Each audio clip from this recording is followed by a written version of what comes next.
Great to see everyone again, and I think we're mostly having grade 7s and 8s from Runnymede School, so special welcome to them.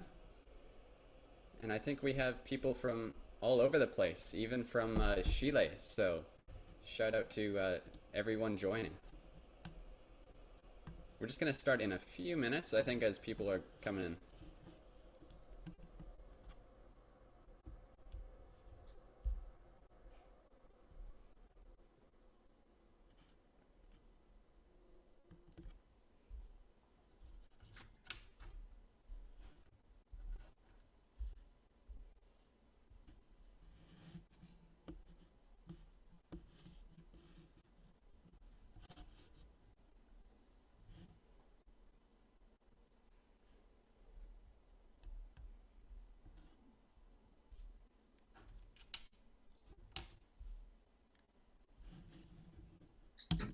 Okay, are you guys ready? Should we start, David? Yeah, I think it's time to start. Okay, or should we wait like a minute or two more? Or should we start now? Maybe let's just start now, and we'll let people in as they come in. Okay, great. So good afternoon, everyone. I am the executive director of Back to Bach Project, and it is very exciting to be with all of the musicians and all of you here today. We have some amazing musicians presenting to us. We have David and Charlie and Anna, and you will be wowed. and it is very exciting. And without further ado, Charlie. Hey everyone, so nice to be here. As mentioned, I'm Charlie and I play the trumpet. I'm 21 years old. I live in Ottawa, but I've spent the past 4 years in Toronto, completing my bachelor's degree at the University of Toronto in music performance. I'm going to be living in Toronto for the foreseeable future as well. And I've got a cool piece for you guys today. It is by a composer named James Kurnow, and he wrote this piece for a brass band, I believe in Denmark or Norway. It's slipping my mind right now, but it's a very cool piece. I'm only going to play you not all of it, but most of it. It's great because it has this really beautiful lyrical section that's very vocal, and then it goes into this quick and very flourishy, lots of running notes and jumpy things. So look out for some of that, some of those fireworks, as they say. I'm gonna just take a moment to adjust my mic here because the trumpet is not exactly loud. Sorry, it's not exactly quiet. I did want to point out, so this piece is for the cornet. This here is the cornet, and this is the trumpet. So you can see they're not exactly the same length, and they don't look exactly the same, but they're in the exact same key. They have the exact same amount of tubing. I know it doesn't look like it, but I don't know, it's science. I don't understand it. We're musicians. So I'm gonna now set my mic up and play for you a little segment from James Kurnow's concert piece for cornet.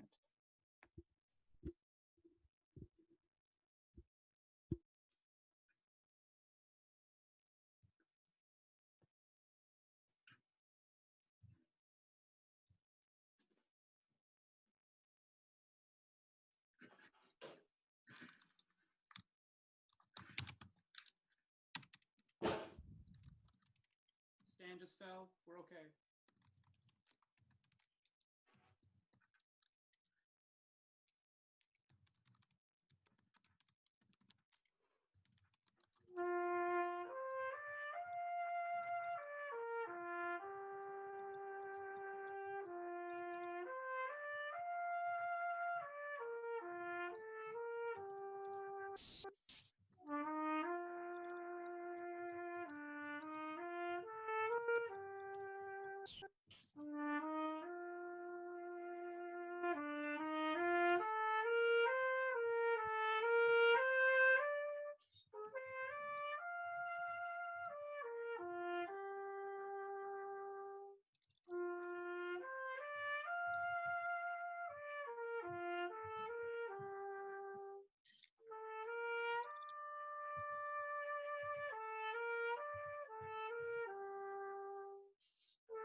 Okay, thanks everyone.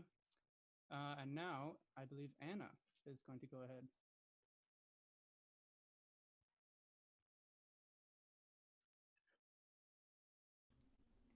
Okay, hey guys. So my name is Anna, like David mentioned, and I'm 20 years old, and I go to the Glenn Gould School at the Royal Conservatory of Music, and I'm in my second year. And uh, today I'll be singing for you guys a French song called Chevaux de Bois by Debussy. And in this song, um, there's a picture painted of a carnival and a merry-go-round, and so I sing about the kids wanting to keep spinning on this merry-go-round, and the moms want them to get home because it's getting dark. So I want you to pay attention while I'm singing this. When you hear it slow down, that's when it's getting dark, and everyone wants their kids to come back home. So I have a piano accompaniment recorded, so I'm just going to play that.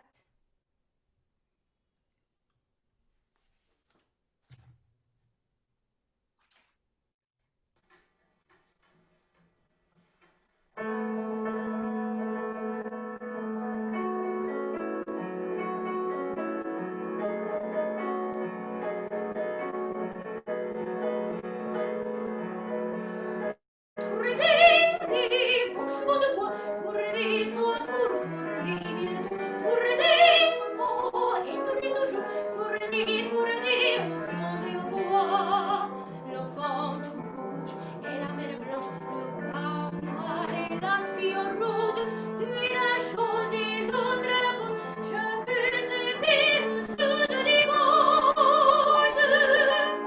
Tourner, tourner, cheveux tandis qu'autour des devants, clignotait l'œil du fil sournois, tourner au son du piston vainqueur.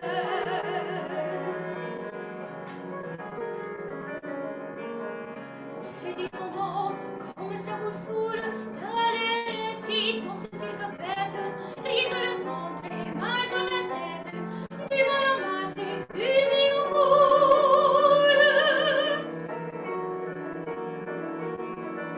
Tournez maintenant, sans qu'il soit besoin, disais jamais des niais et verrons pour canter, avant le rond, tournez, sans espoir de voir.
Au son joyeux des tambours,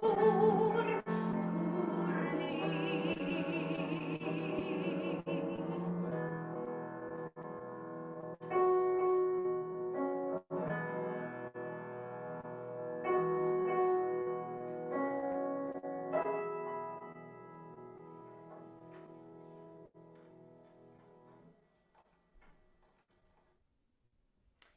Thank you guys. So now we're going to move on to David Liam. Thanks, Anna. Incredible. My name is David Liam Roberts. I'm a cellist, and I'm 20 years old as well, and I'm in the same year as Anna at the Glenn Gould School at the Royal Conservatory, so I'm going into my third year.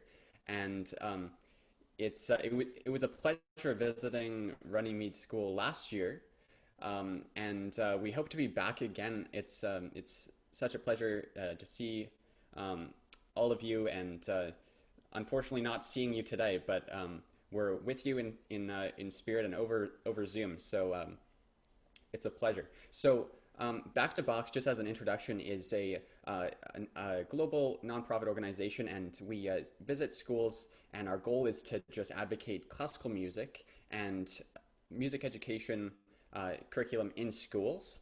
So our goal is just to inspire you, and so that's why we're performing, and also we're going to be talking about some tips that we have for you to stay motivated to practice at home, which is something that I think all musicians have been struggling with during quarantine. So we think it's a really important topic to talk about today. So that's what we'll be doing later on in our presentation.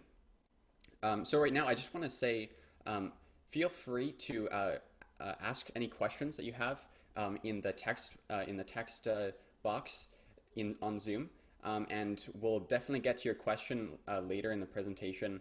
And also maybe get out a pencil and paper because I think that'll be a good thing to have during the presentation to take some notes and so that you'll actually hopefully take a lot from the presentation. So I'm going to play a piece by Johann Sebastian Bach. He wrote six suites for solo cello, and I'm going to play the second one. It's the first one. It's one of two actually that were written in a minor key, so it's pretty unique. These are minuets, so they're dances that are uh, they kind of have the characteristic of having the first beat really accented, and then the second two beats in the bar very weak.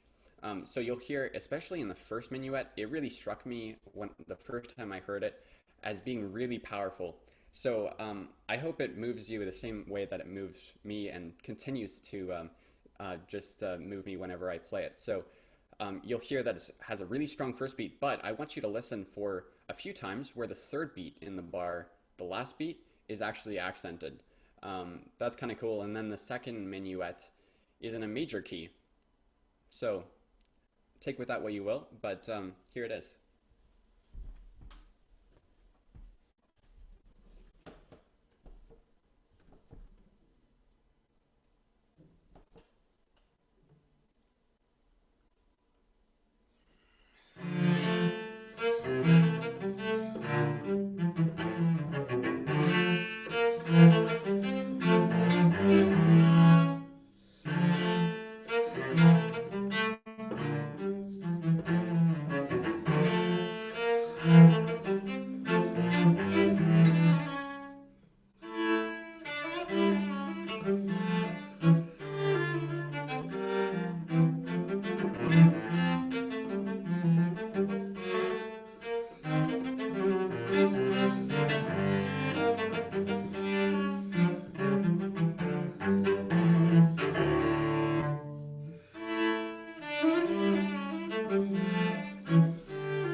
All right, thanks so much. So we're going to move on to our speaking portion of the program. So I'll pass it on to to Anna for the first tip of finding motivation to practice.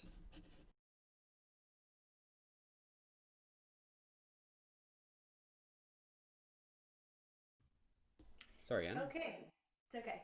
So the first tip we're going to talk about is setting goals in your practicing.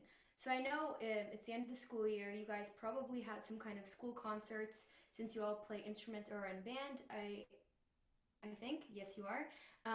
So maybe you had school concerts that were canceled, or maybe your teacher was having a studio concert. So because you don't have these things anymore to look forward to and practice for, um, one of the things you can do to find motivation and set a goal would be to create a home concert for yourself.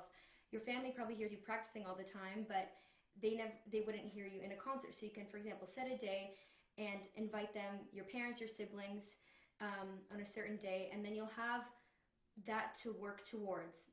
So that can be a long-term goal. Maybe you can set it later in the summer, in July or August. And now for short-term goals, that can be either learning a new piece or learning few new pieces, or maybe preparing for an audition. Um, and one of the most important things in your practice sessions is to, before you start practicing, write down what you want to accomplish for that practice session.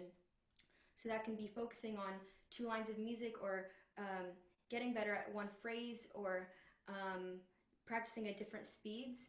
Um, so yeah, hopefully some of these tips helped you guys.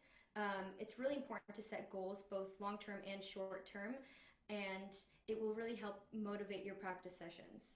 So now I will move it to Charlie for the second tip. All right. Thank you, Anna. So, schools are closed now. Well, they have been for a while, but now I guess classes are finishing up, or maybe already over. I'm not quite sure. At least for me, they've been over for a while. But now we don't really have the same routine that we normally did. And this is affecting everyone, essentially. And I think so many of us, and I've talked to many professional musicians about this, and that we're all just trying to figure out how to maintain that motivation in our to practice and to do it effectively. So I think one thing that you can do is to find the time in the day that you like to practice the most. Um, I think experiment, see what time of day you're the most productive in your practice, you're the most concentrated and focused. David Liam's going to talk a little bit about how to improve that, but essentially, you want to fill your day with all the things you love doing, and I hope practicing might be one of them. Um, but you go do, go play hockey or basketball or run around outside, whatever you like doing, activities, video games, movies, hanging out with your family, board games. I don't know, but whatever it is that you do throughout your day, what we want to try and add practice into the time that you're going to be the most productive, because I feel like your productive time, it might not always be the best to go and play video games unless you're really trying to get that high score on something. But I think you want to use that more effective time to do something a little more productive. And maybe you have some other special projects you like doing that are not practicing, but I think using that time will make it very effective. And I think it's also important to remember that if you miss a day or two, that's okay. Even if you miss a couple days in a row of practicing, I wouldn't beat yourself up too hard about it. Everyone's kind of doing that. I took plenty of days off. I'm not going to say how many when this all started, but it's hard to find that motivation. So don't worry if you've missed some days, but do try to get back on track, and just find that time in the day when you really feel like, okay, practice works for me. And maybe you already know when that time is, but yeah, so essentially just try and work that time that you like to practice into your daily routine, whatever it is you like doing in the day, and then put practice in there. It's good fun. All right, and now David Liam is going to go on with our third tip. Yeah, so the first tip that we have for you is to make goals. And then the second tip is to create a routine. And the third one we have for you today is to get rid of distractions. there's so many things that can distract us every day. And literally, if we fell for every distraction that we face every day, we wouldn't get anything done. And I don't know about you, but I've experienced that before, where I just go through a day and I don't get anything done because I'm just constantly distracted by things. So the key is to just limit the time that we have on particularly our electronic devices. I find that those are kind of the main distractions. Having talked to a lot of people, and um, especially nowadays, everyone has a phone or a tablet. So it's so distracting. There are just millions of things that you can be distracted by with the internet, and like video games, and social media and stuff like that. So a good strategy would be to just limit your time. Like maybe you want to limit it to like an hour or a certain part of the day. I find that if I limit my screen time to when I'm not practicing, so if I'm practicing in the morning, not having any, like, just putting my phone in the other room and just like kind of ignoring it until I'm done practicing, that can be a really good tip. Um, I'd invite you to maybe write down some of the things that distract you during the day, and then maybe think about how you can eliminate those distractions. Um, and also maybe think about going back to the second tip, when, like, what part of the day works for you for practicing usually, and you can experiment with that, and also some goals that you want to achieve, especially during the summer. So now we're going to go on to a little fun segment. I don't know if this will be fun for you. I think it was maybe more fun for the younger kids. But does anyone have any volunteers? We're gonna spin a virtual wheel and answer some questions. So does anyone have any desire to do this? Feel free to just write in the chat, me or any word you like. And if not, then I will. All right, let's see what it is.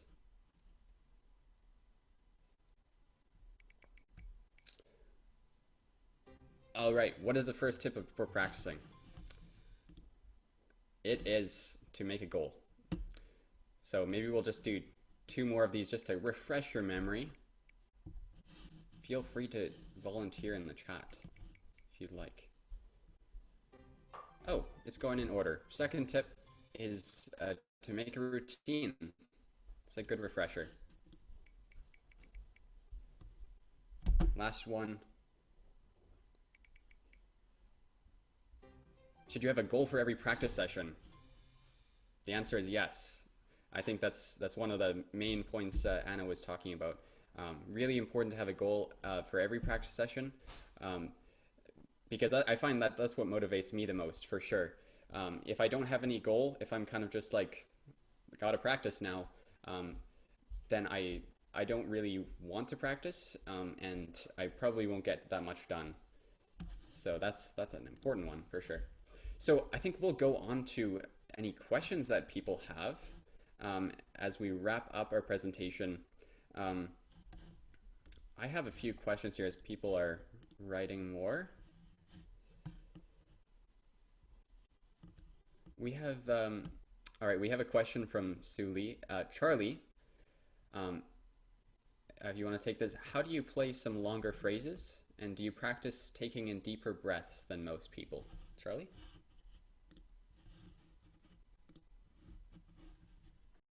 Yeah, that's one of the many challenges of the wind instrument family.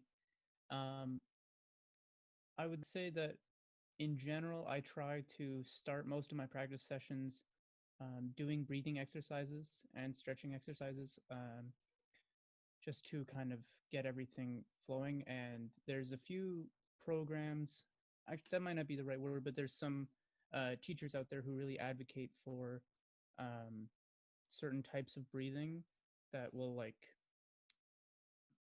essentially build your capacity of your lungs and help you to have that ability to play longer phrases.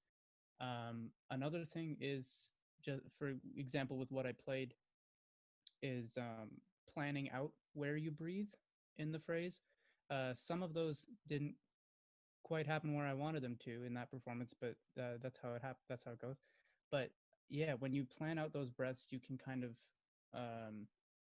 you figure out how long you're going to last in each phrase, and plan those musically so that it works that way. I see we have some more questions. Cool. So yeah, maybe let's go on to a question from Ian Medley, who is the music teacher at Runnymede School and who helped organize this. So thanks, Ian.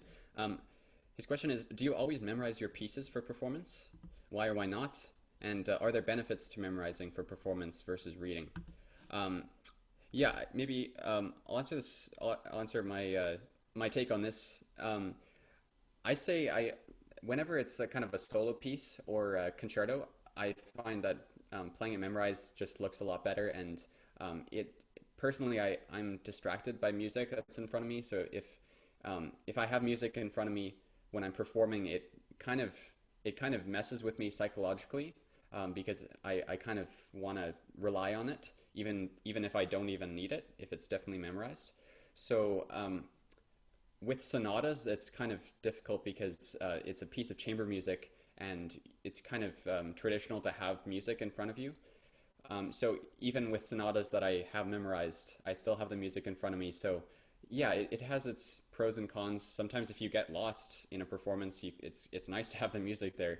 Then you can kind of glance at it. But I generally like to have all my music memorized so that it's all in my muscle memory, and the act of just like playing through the piece is just so solidified that um, I don't even need to think about what's coming next. It's just kind of there, and I can just think about what I'm communicating in the music rather than what's coming next. So yeah, memorizing is definitely a great skill in music. So Anna, maybe do you want to say what your take on this is? I would agree with David Liam. I almost always have my music memorized when I perform. And I think another added thing for singing is that we usually have text. And so being off book and being memorized lets you kind of act it out and say what the words really mean when you're singing, which is, I think, one of the most important things in vocal music is kind of bringing the text to life and saying something through it, not just singing because you're singing, right? So almost always I like to have my music memorized as well. And also we had a question from Suli, Anna, what's the highest note you can hit? Um, Probably an F on up here. I'll just play it up there on good days. So yeah. Okay, I think Pedro also has a question, but he's typing it. So does anyone else have any questions while we're waiting? I'd actually like to give my thoughts on memorization, because in the brass world, it's not as common.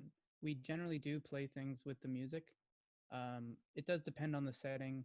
Normally, if you see a soloist with an orchestra, they're generally not going to have the music unless it's maybe a new commission or something. Um, the piece that I played is one of the few that I've performed memorized. It's just not as common for us to do it. I think maybe it's because what we do isn't quite as visual compared to like the piano or string instruments where you can see where your hands are. That's just my impression of it, anyways. Because with us, every valve combination can have maybe 4 or 5 different notes attributed to it. So it does make things a little more complicated that way. Um, but I do agree that in terms of the visual, seeing a performer with the stand and the music in front of them, there is something about it when you don't have that. You know, it makes it more impressive. You can connect with the audience better. I feel, and for example, once I saw this guy play a concerto, like 20-minute concerto, comes up, puts the music on the stand, has the stand in front of him, plays the concerto, and he never opened the music. Like he had it all memorized, but he still had the stand there. So it was very strange to see that. See someone never even turning the page, but you still have the stand there. So I think just that literally the physical, um, just having that stand there kind of changes how you feel about the performance, ever so slightly, but it's still there. All right, I think we have some more questions now.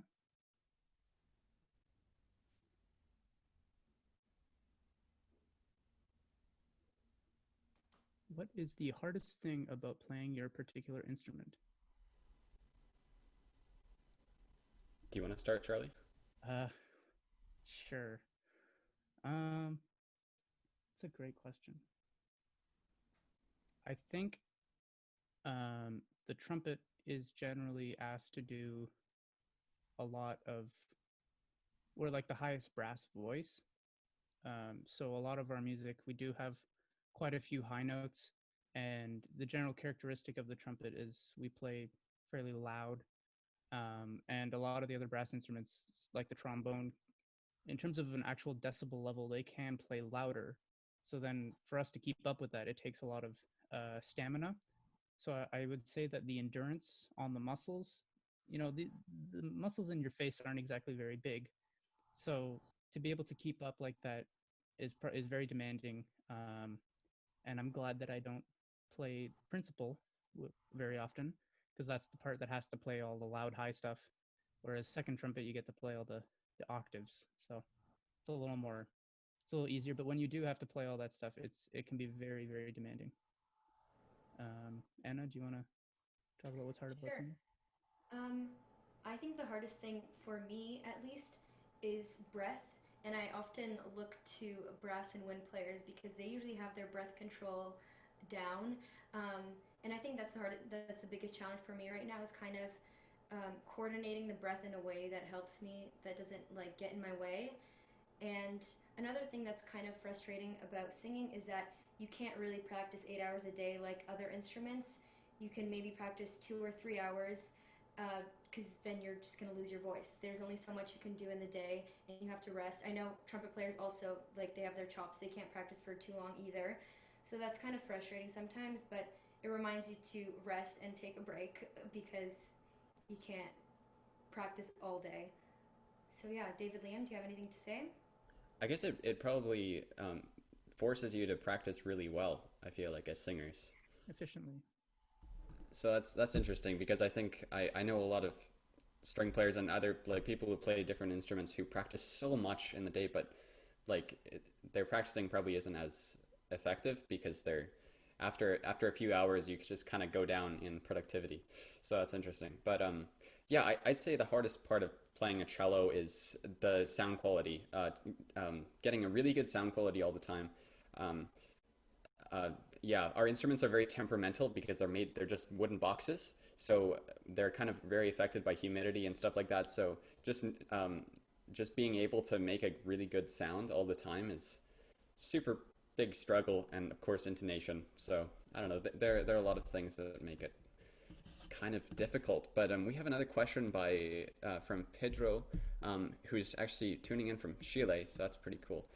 He says, have you found some things that you couldn't do during the school year because of time that benefited your practice or enlarged your knowledge as a musician? Um, so I'd say that like probably there are a lot of things that I've been able to do in quarantine that I didn't have time to do before, and yeah, it's like little things, just like getting more exercise, like getting outside and being in nature, just like reading, just like doing things that make you more human. Um, those things are super important, especially as artists, because what we're doing at the end of the day is communicating um, about like humanity, right? So if we're only just stuck inside and um, doing boring things, then we won't really have a lot to say as an artist. So yeah, definitely, I've definitely had a lot of things that I've been able to do in quarantine. What about you, Anna? I think the biggest thing that has changed for me in quarantine is that I'm getting a regular amount of sleep and like enough sleep every single night, which was not the case during the school year.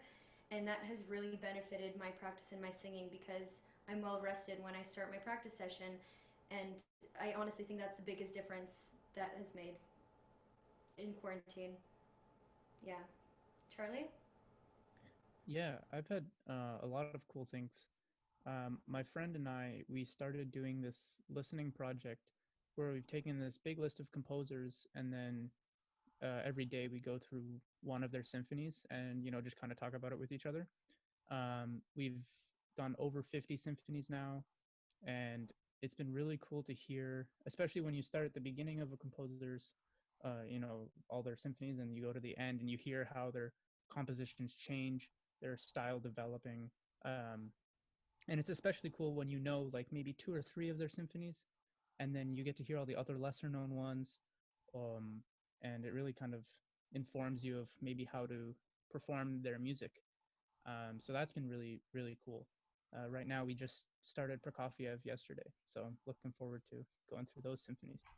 And another thing is, I discovered this app on my phone that is generally used by athletes. And what it's meant to do is to break down your workouts into timed intervals, and you can program in rest. And I think in the school year, I would my practice, like if I had an hour, I'd practice for like that hour, which, as we were just talking about, is not maybe the best thing to do when you're a brass or wind or singer. You need rest. So what's been really good about that app is that it tells me, hey, you need to stop now, take 10 minutes off, and come back, and we'll do this exercise now. Um, and it also means I'm not wasting as much time on certain exercises. So that's been really, really effective for me. Wow, what app is that?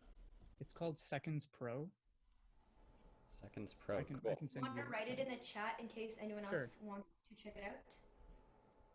All right, I think we'll move on to our last question from Ian. Again, it's is there specific technology that has made taking lessons or teaching easier for you during this more online-based world we are currently living in, and are computers and how they work becoming more important as well?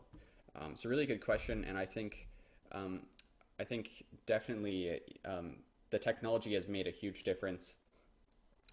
With Zoom has definitely kind of come to the top of the streaming or of the virtual conferencing kind of technology. So it's been very important for teachers. I know like I teach over Zoom as well, and I think and I take most of my lessons over Zoom. So the audio and video quality are still has a lot of um, um, it's lacking in a lot of ways still. So I think as the technology improves, it'll make a huge difference, and hopefully we won't have to continue like this. Hopefully this is kind of a one-time thing, but um, the technology has been a huge factor, I think. Charlie? Yeah. I need to reread the question here. To talk about some of the technology that's made it easier, um, microphones can help to make your performances not sound quite as not get it clipped, or you get a better idea of the sound. So that's been helpful. We're lucky enough, at least the members of the National Youth Orchestra of Canada, for this year, we were given these microphones for free, which is really, really awesome. But so I think that's been really helpful in terms of if you're playing for someone online, they actually have a clearer idea. But there has been a few issues, especially with like Wi-Fi connections on either end. Sometimes things will you're playing for someone, and then they'll tell you, "Oh, you just randomly slowed down and sped up. Was that the internet, or was that you?" And so that can sometimes cause an issue, and they can't always get a good idea of your time and rhythm and that sort of thing. I have noticed a lot of teachers that I've played for online, um, they've been able to hear intonation really well, because the microphone doesn't lie. So they've been able to hear that really well, and it's good to have another set of ears listening to you, especially when you've been in a practice room for who knows how long have we been doing this. I don't know, but it's only you listening to yourself, so it's really good to have another set of ears to be able to hear those sorts of things. But yeah, this Zoom has really helped. it can get fatiguing when you do it a lot, but it's a great program that has helped us out as musicians. Anyways, Anna, do you have anything you want to add?